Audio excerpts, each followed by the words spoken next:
अस्सलाम वालेकुम दोस्तों,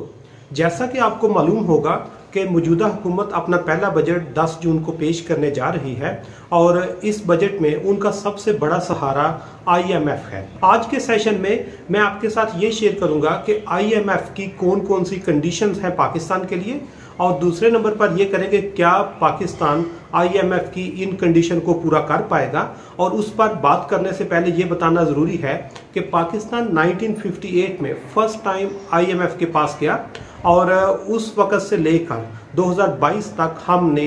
IMF के साथ 22 मुख्तलिफ एग्रीमेंट साइन किए, जिनमें से हम सिर्फ 2 एग्रीमेंट मुकम्मल कर सके, बाकी सब हमने इनकम्प्लीट ही छोड़े हैं।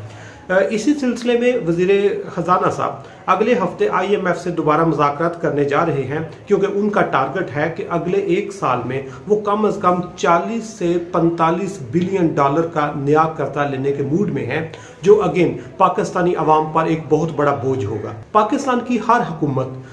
IMF को डिसलाइक करती है, लेकिन उसके अलावा उनके पास कोई ऑप्शन मौजूद नहीं होती। जिस तरह इमरान खान साहब ने कहा था, मैं खुदकशी कर लूँगा लेकिन IMF के पास नहीं जाऊँगा, लेकिन मजबूरन उन्हें IMF के पास जाना पड़ा और उनका कर्जा जिस वक़्त वो 2018 में आए तो पाकिस्तान का जो टोटल कर्जा है वो तकरीबन 30,000 अरब जो है वो पाकिस्तानी रुपए पर मुश्तमिल था, और जब उन्होंने हुकूमत छोड़ी तो वो 30,000 अरब से 50,000 अरब तक चला गया था। और इसी तरह मौजूदा हुकूमत भी IMF का सहारा लेकर अपनी इकोनॉमी को मजीद इंजेक्शन लगाने की कोशिश करेगी ताकि ये कुछ दिन मजीद चल सके। तो आज हम बात करेंगे कि IMF की कौन सी कंडीशन है। सबसे पहली कंडीशन जो IMF की पाकिस्तान के लिए होती है वो कहते हैं कि पेट्रोल पर सब्सिडी ख़त्म कर दो, और पेट्रोल पर सब्सिडी पाकिस्तान ने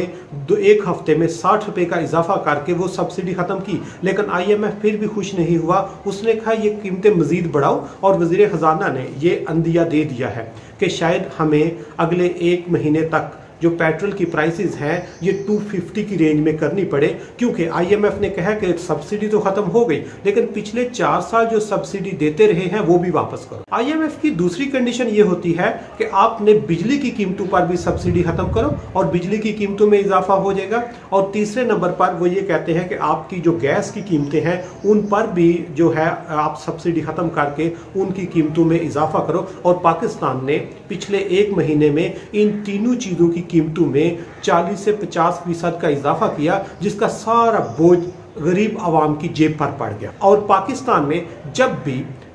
तेल की, बिजली की और गैस की कीमत में इजाफा होता है तो उससे हर चीज़ की कीमत मुतासर होती है, जिससे आम बंदे की ज़िंदगी मुश्किल होती जाएगी। लेकिन IMF ने इन सब्सिडीज़ को ख़त्म करने के बाद ये नहीं कहा कि हम सेटिस्फाई हो गए हैं। IMF ने अब नई कंडीशन लगा दी है। उन्होंने कहा कि जो आपका तनख्वाहदार तबका है उस पर भी टैक्स रेट बढ़ाओ, क्योंकि IMF कहता है कि पाकिस्तान के जो डायरेक्ट टैक्स है वो बहुत कम कलेक्शन होती है। वो कहते हैं डायरेक्ट टैक्स की कलेक्शन ज़्यादा करो, और पाकिस्तान में डायरेक्ट टैक्स सिर्फ सरकारी मुलाजमीन देते हैं। और IMF कहता है कि उन पर जितना भी वो टैक्स का बोझ है वो ट्रांसफ़र किया जाए, ताकि आपकी इकोनॉमी का स्ट्रक्चर इनडायरेक्ट टैक्स से डायरेक्ट टैक्स की तरफ ट्रांसफर हो जाए। सरकारी मुलाजमीन पर टैक्स लगाने के बाद 5वें नंबर पर IMF ने फिर ये भी कह दिया है कि आपका जो फिस्कल डिसिप्लिन है या फिस्कल टाइटनिंग है उसकी बहुत ज़रूरत है, और उसके लिए सबसे पहले उन्होंने ये भी कहा कि आप अपना डिस्काउंट रेट ज़्यादा करें, इंटरेस्ट रेट ज़्यादा करें या शरह सूद ज़्यादा करें, ताकि इससे जो लोग सेविंग करते हैं उनके लिए अट्रैक्शन पैदा हो